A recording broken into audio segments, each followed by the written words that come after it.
mwisho wa treni ya sasa.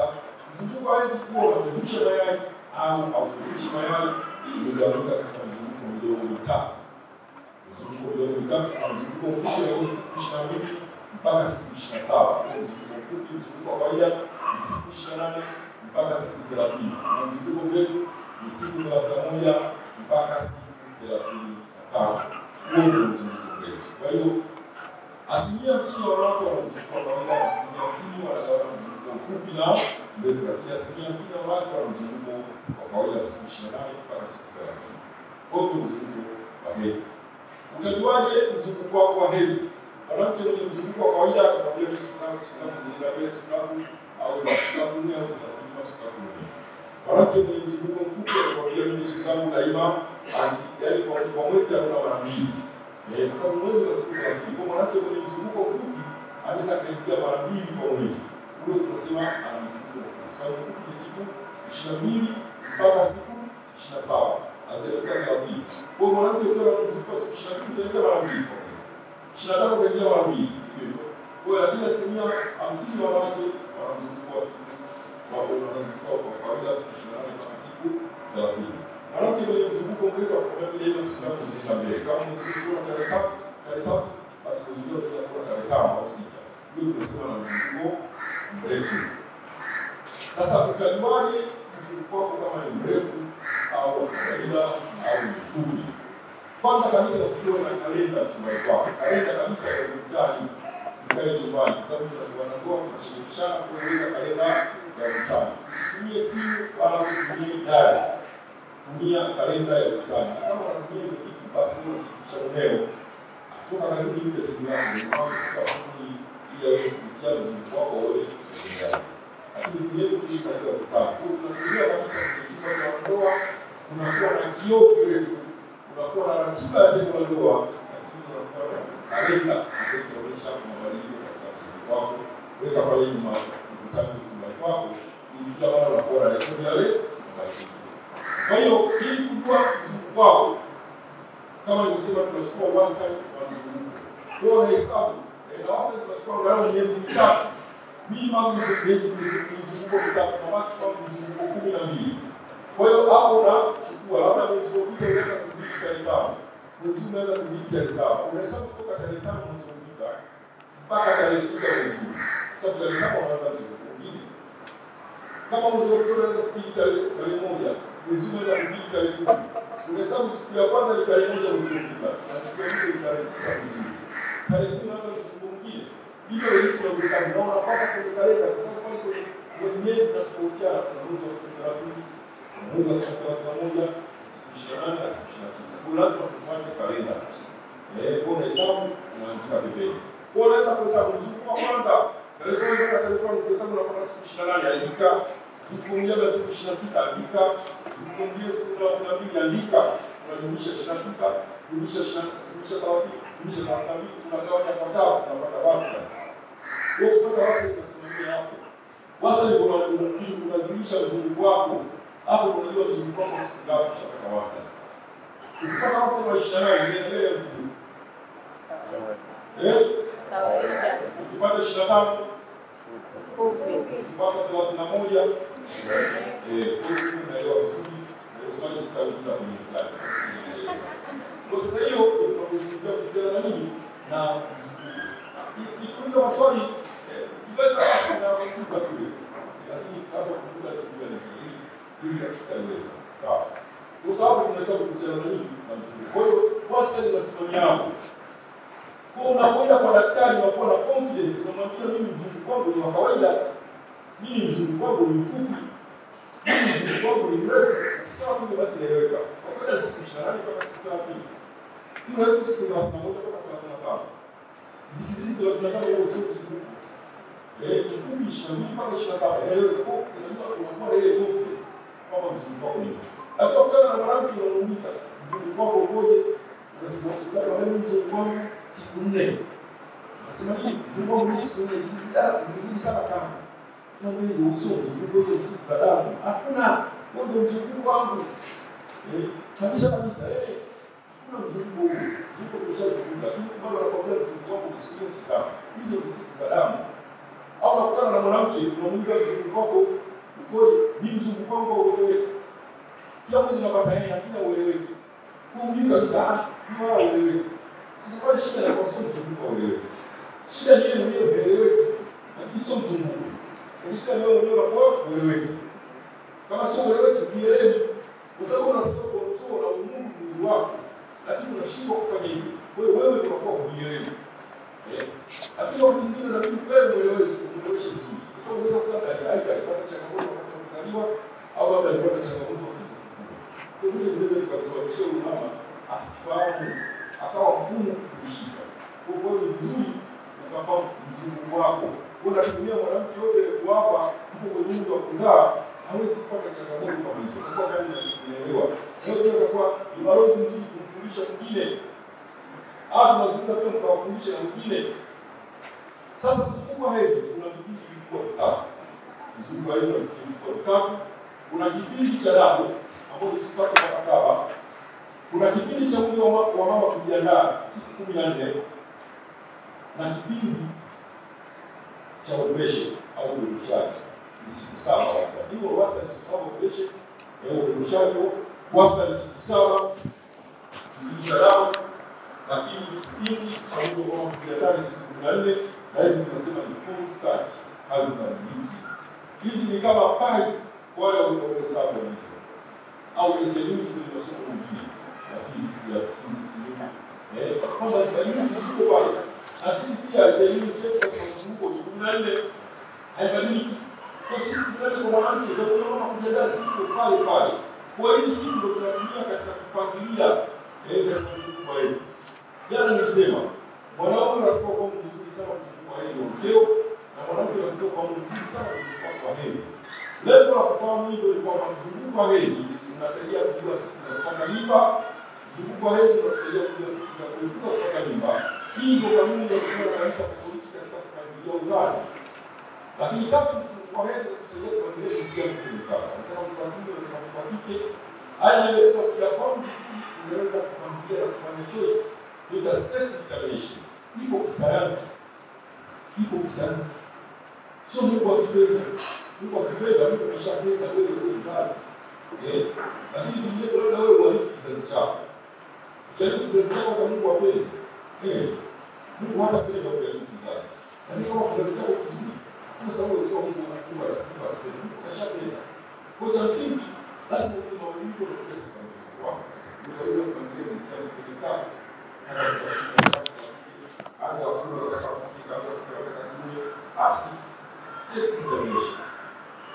Kwa sasa wastani nisema wastani lazima ufahamu wastani wa mzunguko wako. Hiyo ndio mambo. Ili kuweza kupangilia hivi lazima ujue wastani wa mzunguko wako. Na nimeeleza hizi kwa wastani kama ujue wastani wa mzunguko wako usisumbue. Ndio siku za kupata mimba usisumbue kwa mzunguko wako. Sikuwa kuna mtu anatumia Yesu. Dokta anaanza kupeleka letano. Anaelekea kupata mimba. Sasa kwa yote jamani. Bora unaweza kupeleka letano. Afuni kwa vile mtu anapata mimba. Sasa kwa maswali mengine nashika kujibu. Nashika kujibu wapi? Basi tunaleta kwa kujibu. Sasa kabisa unauliza ulianza kupeleka tarehe 5 mpaka tarehe 7. Sasa hospitali inapata mimba. Hiyo sio swali. Kila mtu alikuwa kwenye semina. Tunazungumza hivi. Kila mmoja hata mimi nimefanya hivi. Sasa ndio watu wamelala wamelala wakupatiana. Afu kila mmoja ameachana kidogo.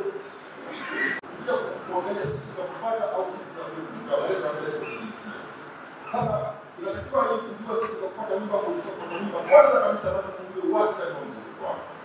Uchagua sasa mzunguko, ule wastani kwa 14. Hiyo ndio formula. Hii formula ndio kwa ndio kwenye simu hizo unazotumia. Wastani kwa 14.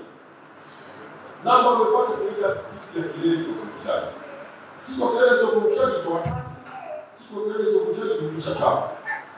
Sawa. Namba unazopata ni siku ya mimba au kupata mimba. Sasa twende tuweke kwenye taratibu zenyewe. Mchukue mwanamke wastani wa mzunguko wake ni siku 28. Twende tuchukue mwanamke ni siku 28. Wastani wa mzunguko. 28 kutoka 14, kutoka 14 ndio kwa yetu. Ndio chetu. 28 kutoka 14 unapata ngapi? Sasa hivi mwanamke ndio siku ya kilele cha kurushaji. Hii ni siku ya kilele cha kurushaji kwa mwanamke kwa siku 28. Kama mwanamke anazunguka siku 30, unapata 30 kwa 14, unapata 16 ndio siku ya kilele cha kurushaji. Kama mwanamke ana siku 25 kwa 14, unapata 11 ndio siku ya kilele cha kurushaji. Kwa hiyo kwenda kwa mwanamke ni siku 28. 28 kwa 14 unapata 14. 14 kwa 3 unapata ngapi? 14 kisha 3 unapata ngapi? Kwa hiyo mwanamke wote na siku 28 siku za kupata mimba ni siku ya 11 mpaka siku ya 17. Hizo ndio siku za kupata mimba. Na siku hiyo ndio unaweza kuepuka kupata mimba. Kwa hiyo siku ya kwanza ndio uliona damu. Ile ndio siku ya kwanza kwa mwanamke, siku uliona damu. Unahesabu hiyo sio ukimaliza damu. Na uje unahesabu siku ya kwanza kwa mwanamke ni siku aliyoona damu. Ndio maana sisi madaktari bingwa tunataka kupangilia wewe. Ukiona siku zako hivi. Sasa tunajua siku ya kwanza tunahesabu hapo. Ukiona siku zako hivi, tunaanzia hapo. Kwa siku ya kwanza haijalishi umebidi siku ngapi. Umebidi siku 3, siku 4, siku 5, siku 7, lakini siku ya kwanza uliona damu. Ile tunaenda nayo mpaka siku ya 11 tatu ndio tunaanzia hapo. 11 mpaka 17. Hizo ndio siku zaweza kushika mimba. Wao kama wasema kwa 28. Kuna hizo siku za kushika mimba tunafanya tendo la ndoa. Sio kila siku. Tunafanya tendo la ndoa kwa siku moja. Napiga leo kesho kupumzika. Napiga kesho kupumzika. Sio kila siku. Unaweza kupiga kesho hiyo bila wasiwasi na kufanya. Kesho mtu hawezi. Unasikia mimi. Mshasiku katika kidogo. Sasa bora tunafanya siku moja. Tunaruka siku moja ili kuwezesha mbegu za baba ziwe za kutosha. Na baba awe na nguvu. Aweze kumudu na tendo la ndoa. Siku nyingine. Kwa maana tunaruka siku moja katika zile siku zilizopanga. Zile siku zikisha wewe endelea kukaa. Lakini vinginevyo unapiga siku kuna moja tunaenda kupumzika na kuna tatu tunaenda kupumzika, tunataka kunasema kupumzika tunamalizia siku 17. Ukipumzika leo siku sababu mbegu pale tunapokuwa tatu tunashaka kwa maana kwamba mbegu za uzazi wa baba zinaweza kuishi viungo vya uzazi wa mama kwa masaa 48 mpaka masaa 72. Mbegu zinaishi masaa 48 mpaka masaa 72 sana siku 3 mpaka 5.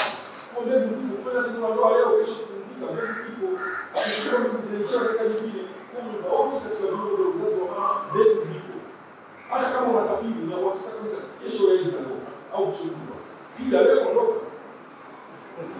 Zinaongelea kwa kisha lakini kama unapenda kitu bora kama video ni bora. Zinaongelea kwa shukrani inatoka vipi na yale. Ndio serikali. Kwa hiyo ndio tunatoka hapo tunashaka haraka hiyo. Kwa hiyo ndio mambo yanafanyika ndani ya Yesu au unaikuta kwa hiyo. Kwa kama utaki mimba kwa hiyo ndio mwisho siku ya 10. Siku ya 10 kuna moja kuna mbili ndio zimeisha. Kwa sababu siku ya kilele cha ufunjaji ikaskata. Kwa hiyo mwanamke tukisema siku 28 ni siku ya 14 siku ya kilele cha ufunjaji. Kwa hiyo ndio ukataka mimba kwa ndio mwisho siku ya 10. Ya 10 ndio zinakaa. Ya 11 ndio zinakaa. Ya 12 ndio hamna. Kwa hiyo mpaka leo kutoka katika siku ya 14 au ya 14 hakuna mimba. Kwa sababu ndio zikishaexpire hakuna. Kwa hiyo ndio ndio siku ya kupata mimba au siku ya kupata mimba. Sasa tunakuja kupangilia jinsi ambavyo tunataka. Tunataka tuwapime mtu wa kike. Lazima kwanza ujue mabadiliko yanayotokea kio, kama lazima ujue mabadiliko ule mtu wa uzazi. Mtu wa uzazi ndio tunatumia katika kupangilia jinsia au pale kama urembo unaona kuna kitu yake. Ule ndio tunatumia kupangilia jinsia. Tunasema mama anapata mtoto kusuka maana nini? Yeye inatoka inasuka.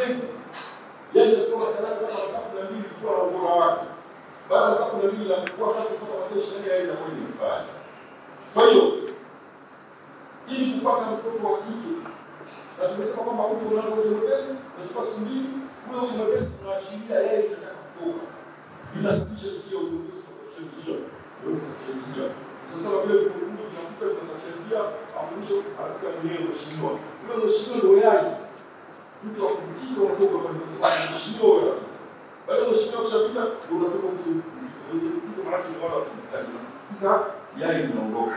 Kwa maana kuna kitu kinaisha huko kwa sababu. Sasa ili kupata mtoto wa kike na mimi tendo la ndoa lifanyike mapema. Ili kupata mtoto wa kike tendo la ndoa lifanyike mapema. Mapema sana kila mmoja na mapema yake. Kwanza hiyo mapema yako ni sana kwa tendo la ndoa unapata mtoto wa kike.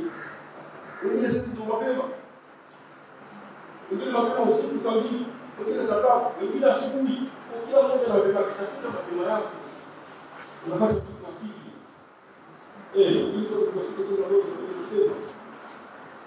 Ili kupata mtoto wa kiume inatakiwa ina hela. Ili kupata mtoto wa kiume inatakiwa ina hela mfukoni, sio chini ya shilingi 10,000. Ndio mfukoni. Wewe mfuko wako. Wewe mfuko wako hela. Unapata mtoto wa kiume. Yaani unataka kusaki. Kama unataka mtoto wa kiume, endelea kuweka hela. Kristo ndio sasa unabisha ndio shakwambia. Hiyo ni mwanaume sio mwanamke. Mwanamke kama mfuko wako wote usije kule lakini atakusaidia. Sasa mwanaume. Unataka mtu unaenda wapi? Mashingapi? Sasa kama unabisha acha. Wanataka waweke. Na hiyo hela sio inawezekana wewe ongeza. Baba ongeza hela pale. Baba nika ongeza 20, 30. Hata wakuomba ya baba, sio toa hela unaweka pembeni. Kila kila swali wewe weka. Weka kila swali ya baba. Na kuji kipenda kwenye kikombe ukatoa hela weka swali ya baba. Nenda kwenye mchezo pata hela mchezo. Baba wapi kusimama kwa kwa kitu. Na sio wewe kwa hela kwa pombe. Ila ndio kwa kwa kiume. Sawa jamani. Wewe umesema mtoto wa kike na mtoto wa kiume ni sababu? Mtoto wa kiume ni nini? Hapo tushamaliza imeshaeleweka. Usimuulize nini. Nani yule alishukuru ndio bali shilingi 10,000. Yaani kilisha ndio familia. Sasa hivi. Kristo. Kwa hiyo sasa tuone tabia za mbele. Mtu sikushakoka. Wewe kama leo shauri yako. Kama ukijua kama wewe unajua wewe. Kwa kile lazima uende 10,000. Sawa? Sasa tuone tabia za mbele. Mbegu anatoa mwanamke kuna mbegu. Mwanamke mwenye mbegu. Lazima ndio watu ndio katika na mama anakuja kliniki anakuambia wote ni ndio nauma. Na mbegu siku lazima nielewe hii. Mwanaume anatoa shawa tunaziangalia kwenye daudi. Tunaangalia mbegu sipo mna. Na sio kila mwanaume anayetoa shawa na mbegu kila tunaona. Sio kwa mwanaume ambaye hana mbegu. Mwezi mmoja kwa macho, ndio mmoja na mbegu mwezi kujua, ndio bwana na mbegu bila na mbegu hata sikimu. Ndio kwa mtu vizuri kwa kweli. Kitu kinasimama barabara, lakini mbegu hakuna. Anapiga kwa kweli lakini mbegu hamna. Kusema pia inakuwa kwa sasa mbegu ya X ni mbegu ya jinsia ya kike. Na mbegu ya Y ni mbegu ya jinsia ya kike. Tunaposema sex, tunaposema jinsia, kuna jinsia ya kike na ya kiume. Hizi jinsia zinawakilishwa na kitu tunaita sex chromosomes. Kila mtu ana sex chromosomes ya 46. Mwanaume ana 46 na mwanamke ana 46. Ambapo tunasema X ni jinsia ya kike ina 23 na Y ni jinsia ya kiume ina 23. Kwa hiyo mwanamke yeye ana sex chromosomes za jinsia ya kike tu ambayo ni X na X. Kwa X jumlisha X unapata 16. Sisi wanaume tuna sex chromosomes za jinsia mbili X na Y. Ambapo kila moja ni 23 tunapata 16. Ili kupata mtoto wa kike, mama daima anatoa X. Baba anatoa X. X tunapata mtoto wa nini? Kike. Ili kupata mtoto wa kiume, mama unatoa X. Baba unatoa Y. X Y na mtoto wa nani? Wa kiume. Sawa. Kwa hiyo kama ni makosa kuzaa mtoto wa kike ni makosa ni nani? Baba. Na kama ni makosa kuzaa mtoto wa kiume ni makosa ni nani? Baba. Kwa sababu baba ndio anaweza kuamua mtoto wa kike au wa kiume. Unataka mtoto wa kike? Toa X. Unataka mtoto wa kiume? Toa Y. Sio unalialia unalalamika, toa Y. Na wale tu mchezo Mpaka uwe na hela. Kwa sababu umekuwa wali. Yaani wali choki, wali nataka nguvu, wali nataka kuwa na kuni mkubwa. Kama mashine kama nchi imetoka kama vile unafanyia ubaoni. Yaani kuna kuni kweli wali. Yaani kuna stamina kutosha ili wali choki. Yaani mtu ambaye unapopiga bao lazima uchime kasa na kagamo ufundi. Yaani kimo kile chepesi ndio wale wadogo. Na huo mshindo wake sio kawaida. Ukiwa unapiga mshindo kwa watu wanashika na majani kuliko bao wale. Bora wale mchezo. Bora pale pa. Ile mshindo. Wao usijali na bwana mimi ndio sasa. Ukiwa kuna mshindo tu. Na uweza kuleta taruhu, basi ukasabuka chumbani kwako. Leo kama sasa kwa mtu unafika wazi. Kwa ndio jamaa anabani. Kristo. Kwa hiyo tunapozungumzia biashara hii sasa kupanga hisia kwa kiki au kwa kiki. Sasa mbegu za Y. Mbegu ya X. Mbegu za X kwanza ni nyingi kwenye programu zetu kwa Y. Mbegu ziko kwenye programu kuzalisha. Kwa mbegu za X ni nyingi kuliko wali kwenye programu zetu. Wanasema katika uhalisia wanawake wengi kuliko wanaume kwa sababu X ni ya kike. Kwa wanawake wengi kuliko wanaume kwa sababu pia population ya X kwenye programu zetu ni kubwa. Kuliko wali. X ni mbegu ambayo haina spidi. Inaenda taratibu. Lakini wali mbegu ambayo kichomoka na chomoka kuliko sharp kuliko. Wanasema katika uhalisia sisi wanaume tuko sharp kuliko kina mama. Au kina mama kwa sababu sisi tuko sharp.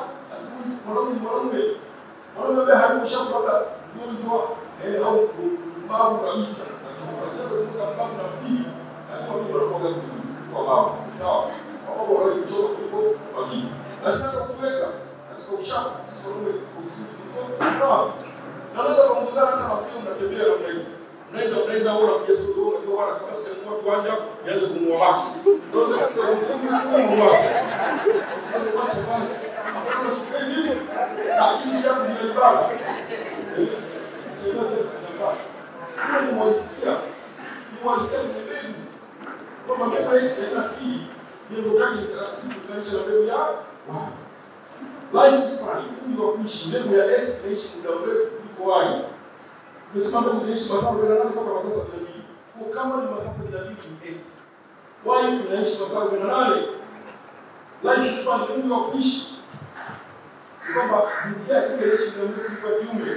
Wanasema katika uhalisia hivyo. Lakini wengi kwa babu wale wanaweza maliki umeshindwa.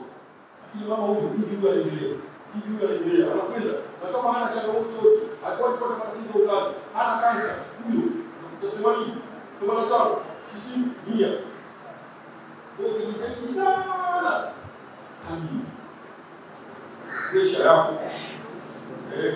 Kezi yako. Mungu akujalie.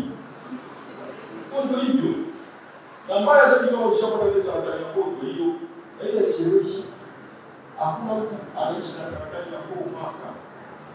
Yaani kizidi sana mwezi mmoja. Yaani mwingine yote. Yaani stress ndio pale mwezi wewe unaishi na saratani ya koo. Kwa sababu ile lazima pumzi. Lazima unashindwa kula. Pia chumbi iko pale. Yote ni ulinzi kwa hiyo. Kuna bakteria pia wako pale. Mungu ameumba wote sema wazimia wote ni walinzi. Tutakaje Mungu flora wale ni walinzi kwa wengine. Wako pale. Sasa wale ni walinzi. Kwa mbegu zikiingia pale zinapigwa. Ili mbegu iweze kuona kurudisha ule yai. Inafanywa process ya capacitation. Hapo ni nguvu na inaongezwa nguvu kwa nguvu inapigwa. Wala ndio mbegu zisipungue milioni 20. Lakini mbegu moja inakurudisha. Kwa sababu na yeye ndio mbegu ndio tunataka pale kuna vita mapambano. Ile ni vita kwa kweli sasa nchi na nchi.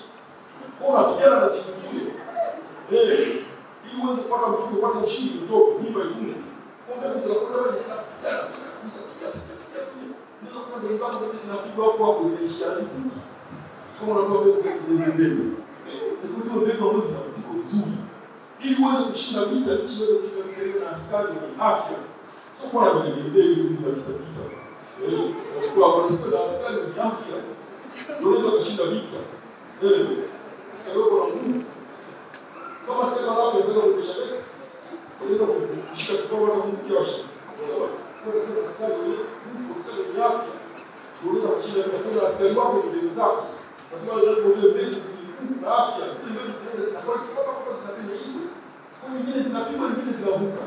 Kwa katika milioni 20 unaweza kukuta milioni 15 zinapigwa.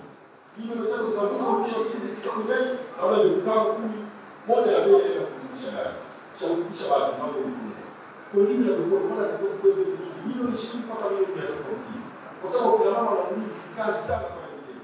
Mungu akamwambia. Alianzika ile mpaka ndani ya kizazi. Ndio ndio kwa sababu yote zinatakiwa. Kwa hiyo kwa kusema nini? Sana na ndio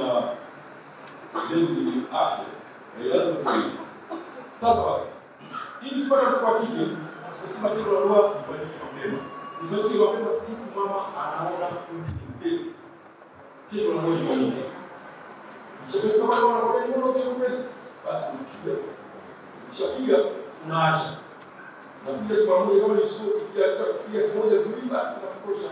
Watu wasikio. Unaziacha zinaenda zinakimbia baada ya masaa 72 baada ya masaa 8 kwa sababu tumesema kila siku ndio pesa siku mbili. Siku ya tatu unaanza kufanya kwa kujika yeye ndio yanatoka. Sawa? Yeye kutoka masaa 8 mpaka masaa 12 inakuwa na nguvu ya kurudisha. Kwa ukifanya hicho ndio kwa hiyo kama unaona pesa unapiga bao lako pale. Zile zinakimbia wapi? Zinakimbia baada ya masaa 48 siku mbili zinakatika kwa hizo tazminini. Zimekufa. Wakati wote zinaendelea taratibu. Dismiss inaenda taratibu. Inaenda taratibu. Unaona kwa wasio wa deni. Kwa mbegu ya kike inaenda taratibu. Inaenda taratibu na election ndio refu kwa sasa bila mimi. Inaenda taratibu na sasa ndio refu kwa tatu. Ndio refu inakwenda tatu.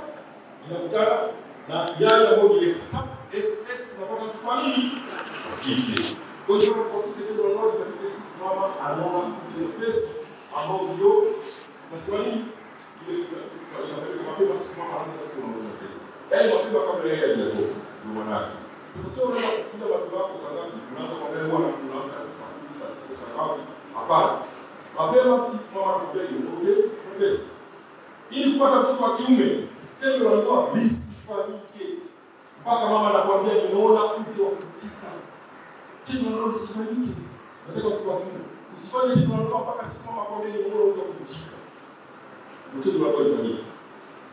Mtu kama yeye yuko na subiri. Yaani kama sana kwa sababu nani? Sasa mtu kutika nini? Sasa mtu kaliwa kwa sababu. Hapo ni kitu cha kwanza kwanza kabisa lazima ujue kalenda. Lazima ujue kalenda kama tukipiga hesabu. Tukipiga hesabu ya kalenda, lazima ujue kalenda. Katika kalenda kaja mabadiliko. Mtu uzazi mama anapata lini? Kwa hiyo tunaona sisi kwa mama anapotoka anakuambia anaona. Kwa sababu shida zile siku tunapata mimba, wewe tuliza kichwa. Sikize mkeo. Kama ndio unataka kutika sawa. Lakini kama mama anakuambia bado hajaona, ndio ndio mambo yako. Lakini unaweza kuulizia wewe tu. Kwa kufuatilia kalenda zile siku ndio mama anapata mimba. Nimeshapiga hesabu. Basi kizia hizo siku. Kwa hiyo mtu anafanya mtu anataka sakata. Haya, tuchukulie. Wewe unaishi katika kondevu unafanya kazi kali yako au posta. Unatoka kazini saa 11 jioni. Tegeta unafika saa ngapi? Unafika saa 4 usiku, si ndio? Wategeta, si ndio jamani? Haya, wewe unaishi kibao unafika saa ngapi? Unaishi Uza. Unafika saa ngapi? Uza. Kwa majiko. Kwa Gurenge. Unafika saa ngapi? Unatembea Mbagala. Wewe unaishi unafika saa 4 usiku. Umetoka unaishi Tegeta kwa Ndezi. Umetoka zako saa 12 asubuhi. Unafika Kijitolea saa 1:30 asubuhi. Mama anakupigia simu nimeona mtu ukutika. Unatoka kazini saa 11 yeye na kama saa 8 mpaka saa 12. Yeye alikuta. Alikuta. Ndio tayari. Sawa. Kwa sababu umetoka kwa Ndezi. Moja kwa moja. Bora bwana. Mama anakwambia ni mwana huko. Mwana usifanyia hizi. Unamuuliza unasema kweli? Anakwambia ndio. Sema kama Mungu. Atamu. Msemo sasa. Sasa pale tunatakiwa kusuluhisha kwa kuzalisha. Ukiwa kwenye gari yako tafuta paki ina sheri kwa kamera nenda kumwambia acha gari. Umepewa hizi umepewa na samani kwa umepewa na mdai ni njia. Uko kwenye daladala teremka. Uko kwenye kazi kutoka unachukua teremka. Ukishuka pale kisha tena unasafiri. Angalia kulia na kushoto. Toka pale kuna boda. Kuna samani. Afika tegeza kwa leo. Lakini sasa sikiliza, unasema tegeza kwa leo siku moja yeye anashimagaa. Kile nikamwambia kama ndio taifa, yeye kasoma kwa bora kile kitakamilika. Wewe sasa wewe ukitosha kwambia hivyo. Sasa ukiangalia mfano. Angalia kuishi. Kama ni boda, ndio kuongea mpaka nyumbani kwako. Mpaka nyumbani. Na mkeo akomee ni bora huko kumtika mwambie nakuja. Hapo tunaongea kwa simu tushirikishe kwenye mwambie nakuja. Lazima ufikishe wewe unakosea. Unapoteza mwambie nakuja kupoteza na yako. Mwambie nakuja. Na wewe mama ukishauriwa nakuja. Kaa vizuri. Kaa na kaka yako moja. Kama ni chumbani na ushauri kwa kama unaweza kumjengea na mtu. Sasa baba ukifika kwa nyumbani shuka kwenye bodaboda mwambie bodaboda samani tunasubiria nenda kuchukua document. Sawa. Ana kufungua mkanda pale pale. Kama chumbani unaosha sio yangu. Hakuna sababu ya kupaka sio bila na familia. Mama sio tayari. Ndio kashakuja. Na ukifika pale chumbani mama huna, hebu sikia. Basi mpaka ngako kunama nini? Leo mimi nimeshako.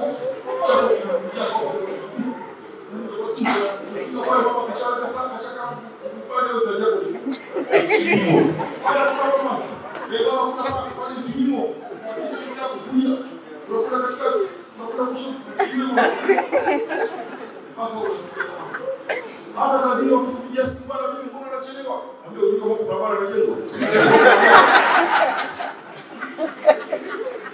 Basi hapo unapomaliza, unamshakia na watu, unakuja soko. Na kama ukishamaliza mama sisi tunapiga kunao. Kama tunataka mtoto baada ya kunao usiende kunao. Ukizikana wewe kazi za kwa kuweka kitani juu. Acha ziendelee. Kwa mama tuliza kama mdogo. Hata ni baba unaweza kusubiri. Kwa hiyo unamwambia tuache kazi au kisha afikishe kazi kwako. Mwisho msemo mama lazima utembee naye kwa sababu ile pesa itakusaidia kuchukua bodaboda na kuiba yako. Sio wewe tunasimama kwa ile pesa unayoweka itakusaidia kuchukua bodaboda na kuiba yako. Wengine wanasema uchumi ngumu sasa kwaje kuendelea? Kuendelea. Kwa nini sisi?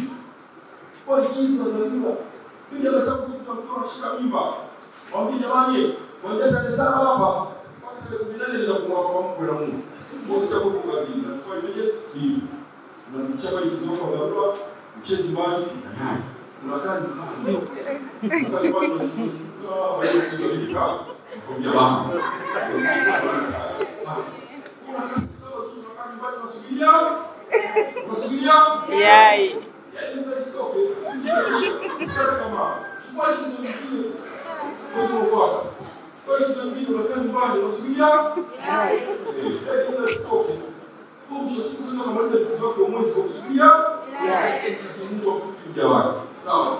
Ndio kama kishaje kwa kitu kwa darasa hili. Wewe unaweza kuangalia hisia na kutumia. Kwa matendo ya ndoa hii kama mtu ndoa ifanyike siku mama anaona mtu wa kukushika. Hiyo siku wewe ndoa ifanyike. Usifanye kabla ya hapo. Wakilia. Siku mama ndoa mtoto ndoa ifanyike. Kwa hiyo hizo familia hisia ya kutoka. Tunaposema mama anainama. Hiyo tunaita leo style. Ndio ya njia ya kuweza kupata mtoto wa kiume. Ni kwamba pale unapunguza mikiki ya mbegu. Kwa sababu usipitie changamoto nyingi. Kwa mama anapoinama, wewe ndio kizazi unarudi nyuma na unaenda. Unapunguza distance. Kwa ukipiga unapiga moja kwa moja pale pale. Hapa unapiga. Ile somo la kufikia zikiingia ndani na wao wanasikia moto, ishafika wapi? Ishafika ndani.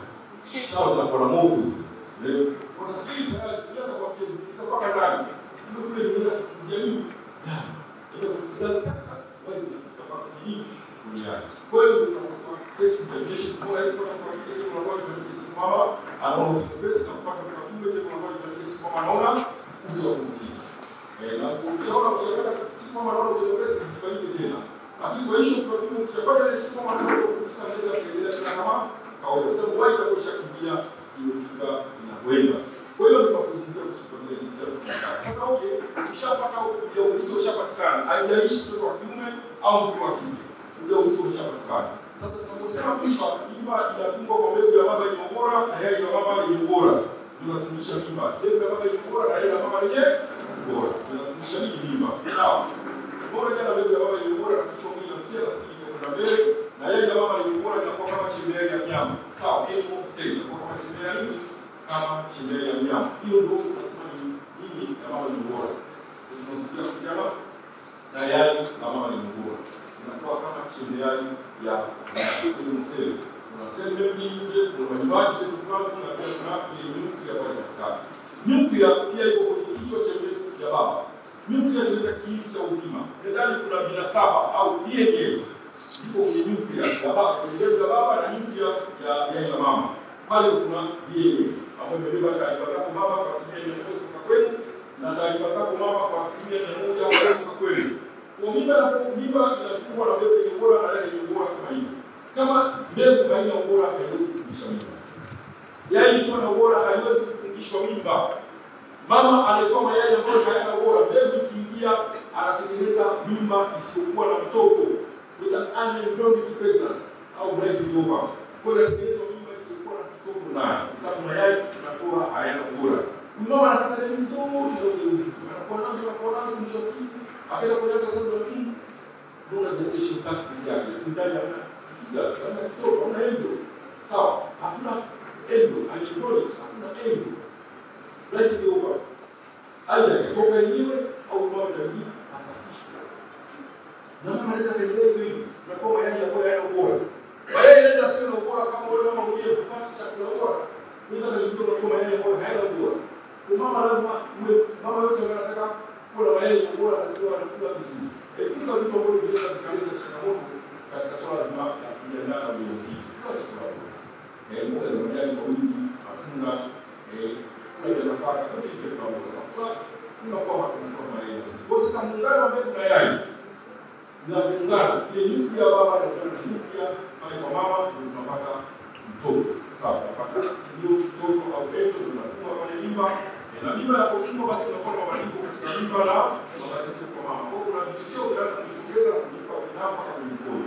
Hivi vyote vinapita HG.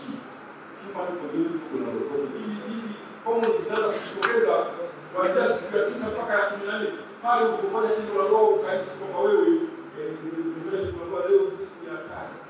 Fanya leo basi tena baada ya siku 9. Ndio na wajibu lazima kupima mkono kutoka kabisa kuna dalili na ujauzito. Katika siku ya 9 mpaka siku ya 14 baada ya kufikia mwezi wa mpaka mimba. Ukiwa unaanza. Kwa hiyo ni dalili unajua kwa sababu ya kitu cha kima pale kwa chakula vinazunguka bila kufikia kwenye. Lakini pia tunaona vinafanyika kupitia hali za ujauzito. Kwa hiyo kutoka basi mwisho wa siku mama kwanza kufunga kwa siku zake mama mjamzito hapati siku. Ukiwa unakuwa na damu wakati wa ujauzito sio siku sio hivi. Ila kwa ndio ndio mama anashia kutoka. Hakuna baada ya mimba. Sawa. Baada pale sasa ndio kisho ya kutoka kwa kiwango chake. Ikizidi mama anakuwa mgonjwa. Ikizidi mama anakuwa mgonjwa. Lakini kisipozidi inakuwa kwa mama anakuwa na dalili za ujauzito. Sababu mwingine kisho kinazidi pale mama anakuwa na mimba inafuata inakuwa vingi zaidi kisho mama anakuwa mgonjwa kwa kweli. Sio kwa mimba mapacha ile pasika inakuwa mgonjwa ndani. Inakuja kwa mama anaweza kuwa pasika mingi. Kama ni mapacha wameweka vifupi tofauti. Kwa hiyo tunasababisha mama akawa mgonjwa. Akawa mgonjwa na kufanya na hospitali. Anashindwa kwenye shughuli zake kwa sababu inakuwa kwa sababu mimba ikishatungwa. Mimba ikishatungwa kuna mabadiliko yanakuwa hayo. Sawa. Sasa mimba ikishatungwa mpaka mtoto kuzaliwa inachukua majuma 40. majuma 40 mpaka mtoto kuzaliwa. Hakika majuma 40 wiki ya 40 tunajifungua. Ukizidisha wiki ya 41 ni hatari. Wiki ya 42 ni hatari zaidi. Sasa kina mama wengi wanazidisha hadi kusikia wao wenyewe ni sawa. Wanakuwa hawako makini katika hesabu. Kwa wanakosea. Wakati mwingine hata sababu ya tunatumia katika kuhesabu nani umri wa mimba ni hata sababu ya miezi 3 ya kwanza. Usifuate hata sababu baada ya miezi 3 ya kwanza. Sasa hata zote tunafanya zina sababu. Miezi 3 ya kwanza tunafanya zaidi kuangalia mradi na pia kuangalia mimba imekaa wapi na kuangalia umri wa mimba. Miezi 3 ya kwanza. Miezi 3 ya pili tunaangalia maendeleo ya mtoto. Sawa, na ukuaji wa mtoto tumboni. Miezi 3 ya mwisho tunaangalia kama mtoto amekaa vipi na mtoto kashakomaa na mapigo ya moyo ya mtoto. Hiyo miezi 3 ya mwisho. Hata kama mtoto amekaa miezi 3 ya mwisho. Kwa katika kipindi kwa kutaka umri wa mimba unatofautiana. Kwa hiyo miezi 3 ya mwisho kwa vitu tofauti na zile za nyuma wamesema kwa kubadilika. Ile sasa kuangalia. Kwa cha msingi ukiona tu wewe ni mjamzito miezi 3 ya kwanza, wewe uelewe kuzuia zako. Unafanya hata sasa mapema. Hakushikilia dalili kama mwezi mzima. Ile ndio kwa usipokuwa makini utapoteza mtoto wako. Baada ya wiki ya 41, placenta ina expire. Placenta participation. Wengine kwa placenta ina expire kabla ya kufikia 40. Wengine wanakuja 35, kutoka na mama, placenta ina expire wiki ya 35. Itabidi tufanye upasuaji pia 34 kimachukua. Wakaja kupata mtoto. Tukaenda kwa baadaye akaja kupata. Lakini mara nyingi placenta ina expire baada ya 40. Kwa hiyo daktari akikwambia kuanzishia uchungu mbaya. Usipasue mbaya. Wewe ndio ukasikilize ile mradi na ukajua kwa kiangalia ndio unaona ukashafia mmoja. Kwa hiyo placenta inaenda ku expire leo. Mtoto anakuwa tayari kuzaliwa kuanzia wiki ya 38. Ndio tunakuwa mkomaa. Kwa sababu kipindi cha ujauzito tunafika katika makundi ya matatu ya miezi 3. Miezi 3 ya kwanza, ya pili na ya tatu. Miezi 3 ya kwanza tunasema ni kipindi cha umbali. Kipindi cha umbali au uangalizi kwamba mtoto anaanza kusikiliza. Kwa hiyo tunakimbia kwa kushakilizo. Hakuna makielezo katika miezi 3 kupata. Hapo mtoto kashakuwa. Endapo kama mtoto atakuwa na kasoro hivi mama hawezi kuendelea bila kutoka itatolewa. Tunakuwa na injections kwenye miezi 3 ya kwanza. Kwa hiyo mama atakuwa miezi 3 ya kwanza. Kama mimba itakuwa na kasoro. Mama mimba inatolewa na mama. Sasa kwa nini mtoto anakuwa na kasoro? Hizi ni genetic mutations zinasababisha mtoto kuwa na kasoro. Na ndio zinatolewa. Kwa hiyo mutations zinasababishwa na mionzi ya seli zinazotoka madawa, kemikali za kwenye vipodozi, kemikali za mashambani, mifugo, zinasababisha mutations. Lakini pia yapo maambukizi, zile toxins daktari. Yenyewe inaweza kusababisha mutations. Kwa hiyo inaweza kusababisha mimba zinatoka au mtoto akaumwa na kasoro akapitiliza mpaka mtoto akaja kuzaliwa na kasoro zake. Kwa mama mimba zitoka katika miezi 3 ya kwanza, sisi hapo ni shida sana. Tunasema sababu ya kromosomu abnormalities, kwamba zile mimba zitoka kasoro ndio mambo ya gate. Kwa sababu mtu anasema mbegu kwa mfano wetu, sasa ndio mtu akungwa kwa mfano, kwa mtu apenda, kwa zitatoka, na mimba zinatoka zenyewe kwa miezi 3 ya kwanza. Kwa hiyo haja kuna kufikia katika miezi 3 ya kwanza.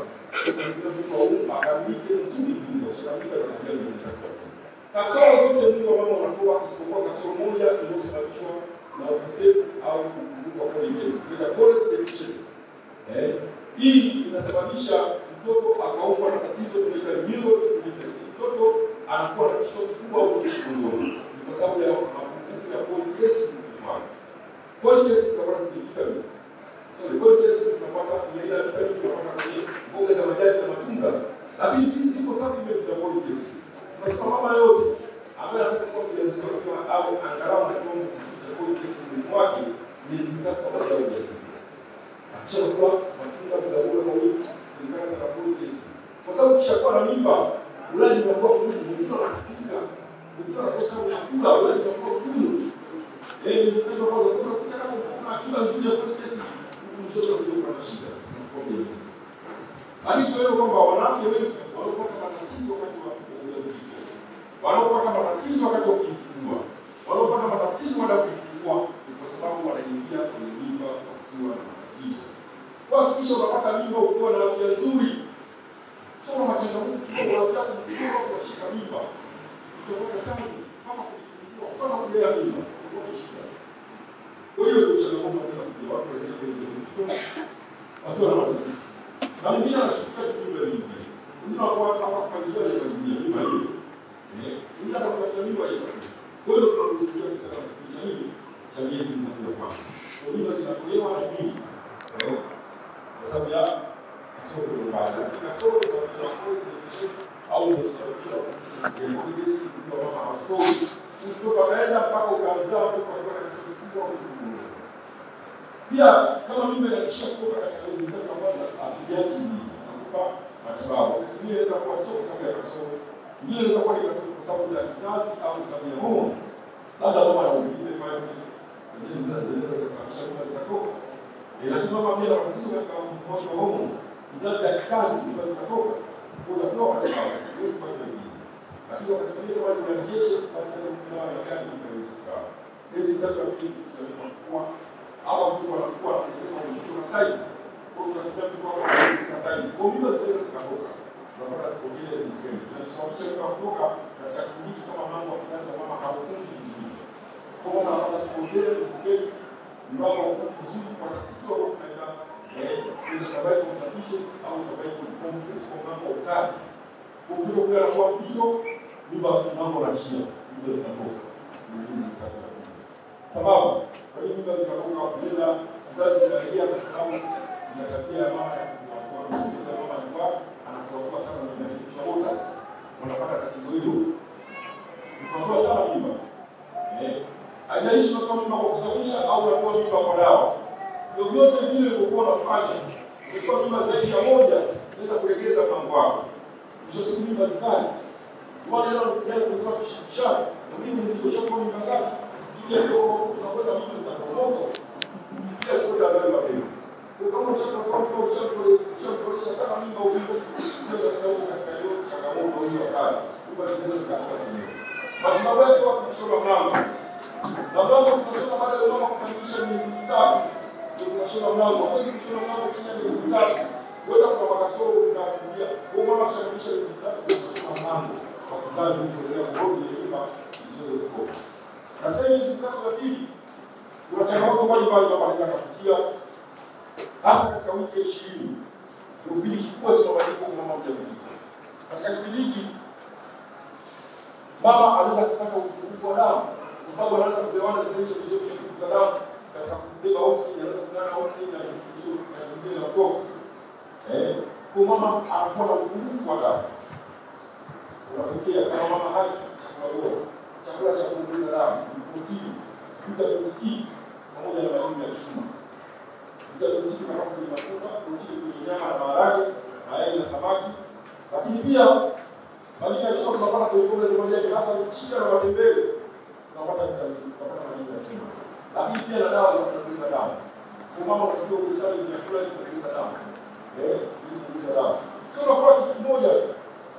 Usione kwa kuna mama na mama yani pia siku yote kama nakuja sana rozera anaongea rozera na rozera nani ndio anaongeza kula protini nyama maharage hasa nyama na maharage first class nyama first class na maharage unakula hiyo kwa mchicha na vile hiyo rozera na vitamin C unapata kwa rozera lakini sio rozera ile sawa kunywa lakini kwa minyoo pia inachangia kwa mama mjamzito anapata dawa za minyoo.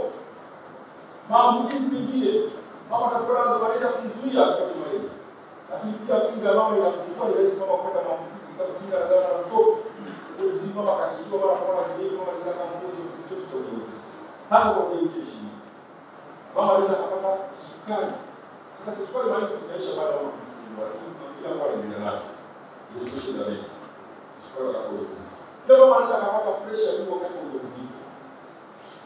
Kwenye pressure au kisukari ndio anaweza kuwa na historia sasa kwa nacho au hata kama hana historia.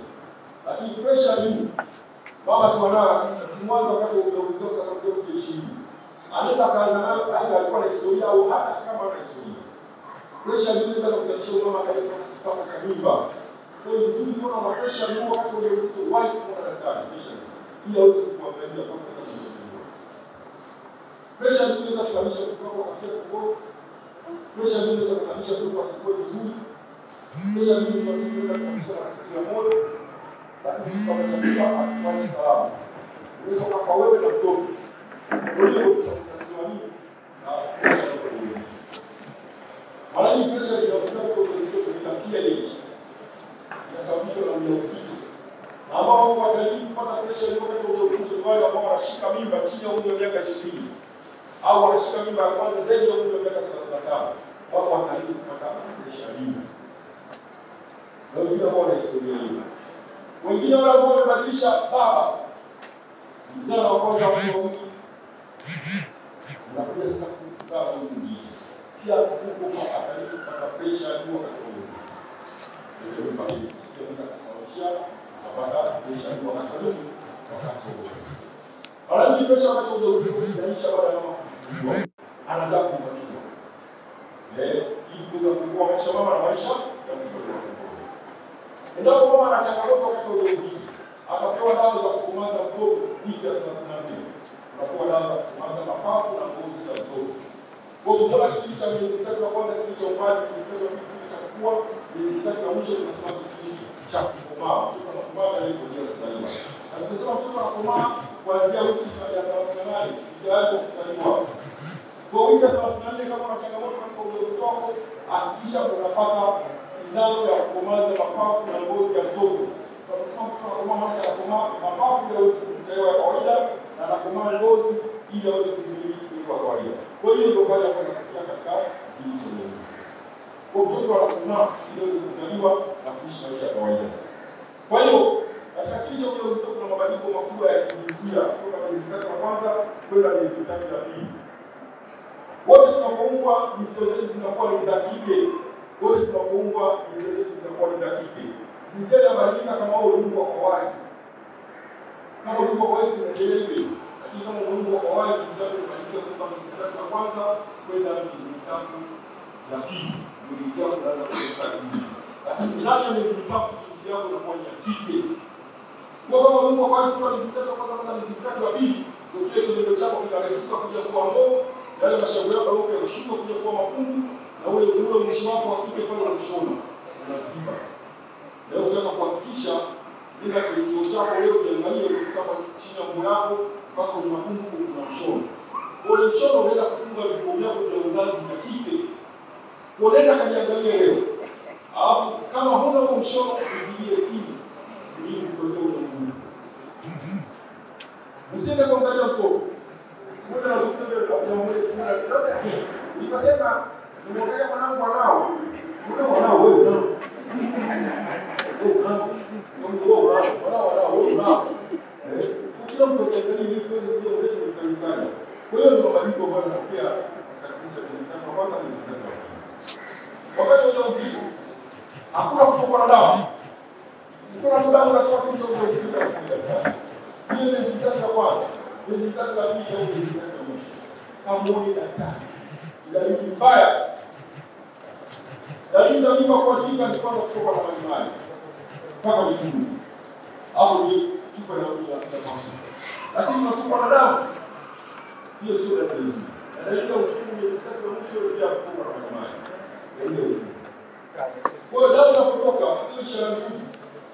Ndio kuna daktari tunatibu, akitibu kwa tunazuia tendo la ndoa. Usiku na tendo la ndoa kwa sisi kuhusu. Kwa kazi yako kumtafuta daktari muulize kama niendelee au nisiendelee. Nipigie simu kwa mimi, damu imetoka mbele. Angalia kuna nipigie simu daktari. Siendelee. Asubuhi kwa vile endelea. Lakini nipigie usiku na leo kesho siku moja sasa tuonyeshe. Siendelee. Yesu. Ndio kitu watu na kusikia mpaka mama anakufungua. Unapofanya kitu na ndoa na baba mjamzito ndio ndio kufanya kitu na ndoa angalia staki ya kufanya kitu na ndoa. Usifanye kitu na ndoa kwa mazoea. Unamkunja kila siku unamkunja, kwanza kwa unamkunja. Mtu asimkiwa atazidia. Kwa sababu anafurahi kutalipo. Kisha mtumishi. Kwa wale tunatoa mama kisha ana unaweza vizuri na unaanza kwa upande wa ndani afura kwa mbele na utafikia kwa mdomo kwa mbele. Unaweza kwa hiyo mlango kwa kile kwa mbele kwa mdomo. Na mama anatakiwa afanye kitu na ndoa pale baba anakuhitaji na kisha kama hakuna tatizo lolote ukeni. Na chefu si unapohoa sisi haibusu. Ukeni. Nao unatoka siku na nini. Kwa mama anatakiwa kumwambia baba, kama unasikia ukeni. Kama una hamu, mwambie kufikia kwa kufikia hapo. Na ukielewa pia kwa kufikia kweli. Kisha upewe. Lakini kama unataka kuhubiri, kwa mzee kubwa, sema mimi nataka kuhubiri au kulala. Pia nne. Unazungusha bagini, basi sita. Sasa angalia, ukamwambia nne basi unafikia nani? Unakwenda kesho anakunyima. Akikunyima Uislamu si watu wote tunalalamika. Na mimi kuvumilia kwa msamaha. Kwa kina mama, tunazuia tendo la ndoa kama kuna tatizo ukeni. Bila zungumza kisayansi. Ndio tendo la ndoa linaendelea mpaka siku mama anaenda kujifungua. Siku mama anasikia uchungu muulize chukua mpasuka bado. Akikwambia chukua bado, muinamishe. Hapo kwa kusaidia. Kwa sababu kila mara tunasikia tunasema. Bila shawa zako, zile shawa zina kemikali tunaweza kusagani. Zile kusagani inaweza kuivisha mambo. Msikuone hivi sisi tunamwekea kitu cha uchungu na kusagani mwanzo. Tunamwekea pale anaanza kupata uchungu wa kutoka wakati kidogo tunachungia. Haya, mambo kutunga pale kutunga vizuri kama tunaamsha uchungu. Sikupoja vile sisi tukija kwetu tunaamsha uchungu tunaingiza wakati wa kufanya round tunatumia vidole. Round ya vidole. Kwa kuuliza vidole hapo unaenda kusokolewa pale kwenye mambo kuangalia kufunguka. Sasa ukipima kugusa mambo kwanza kushtuka na kupata uchungu. Na uchungu sio kuweza kuangalia usoni. Kila mtu anapokuwa anaangalia hiyo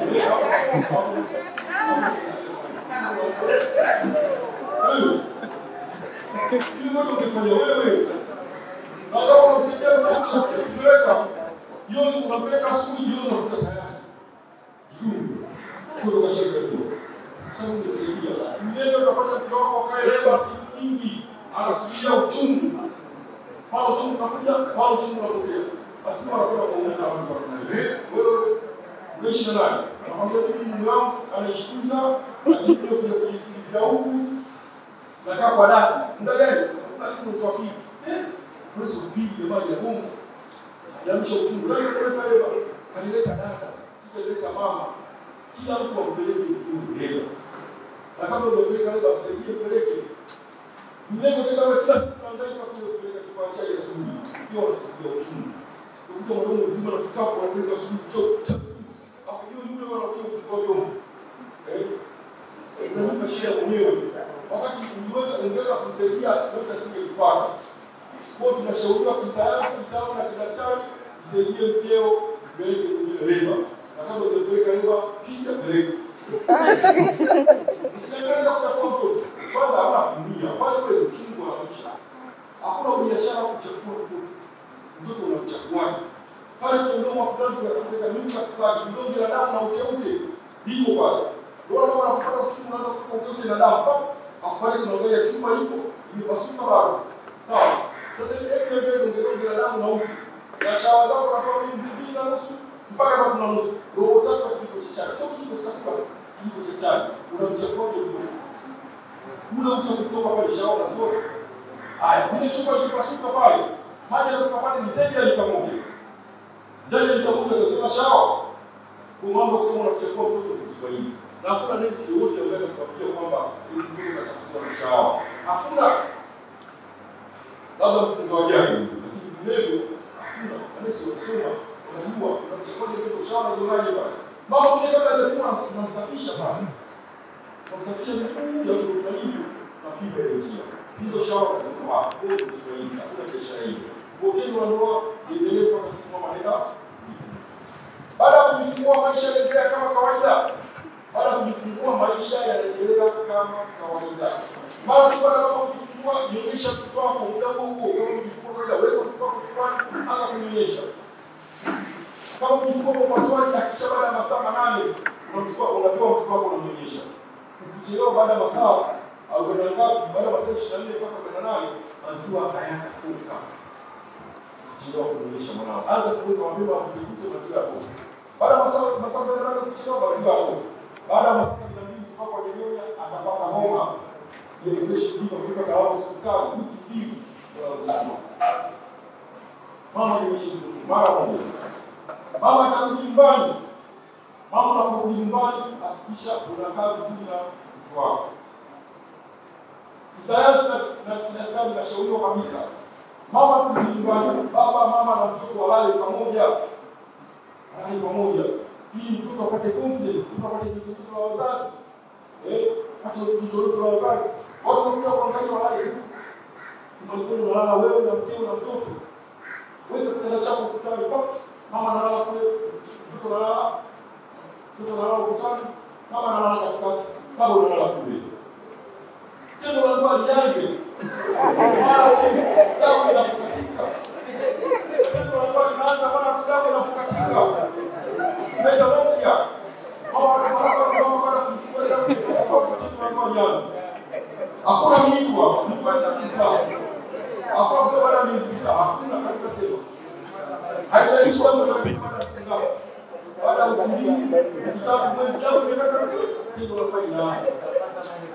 Tumeona tunasema baba na mama wanafanya pamoja. Mama analala katikati. Mama analala katikati kwa huruma kwa baba na mtoto.